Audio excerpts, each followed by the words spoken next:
উচ্ছেদের সপ্তাহ পার না হতেই বালিয়াড়িতে ফের ব্যবসায়ীদের অস্থায়ী স্থাপনা।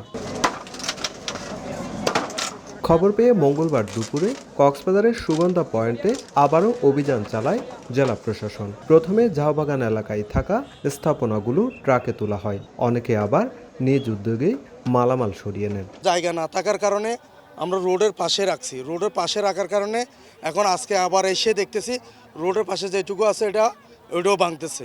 কারণ আমরা আসলে গাড়িগুলো রাখবো কোথায়, এতগুলো গাড়ি দিশাহারা। এখন আমরা ওদিকে বললেও আমাদেরকে তুলে দিচ্ছে, দোকানে বললেও তুলে দিচ্ছে, দোকানে দিচ্ছে না।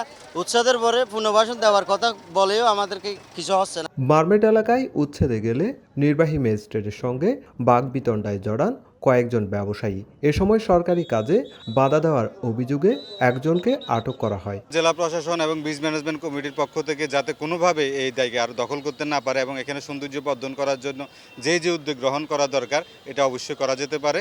গত ৯ মার্চ জেলা আইনশৃঙ্খলা কমিটির সভায় স্বরাষ্ট্রমন্ত্রী সালাউদ্দিন আহমেদ সমুদ্র সৈকতের অবৈধ স্থাপনা অপসারণের ঘোষণা দেন। ১২ মার্চ অভিযান শুরু করে জেলা প্রশাসন। টানা ৫ দিনে সুগন্ধা ও কলাতলী পয়েন্ট থেকে উচ্ছেদ করা হয়েছিল ৬৩০টি স্থাপনা। সুজাউদ্দিন রুবেল, সময় সংবাদ, কক্সবাজার।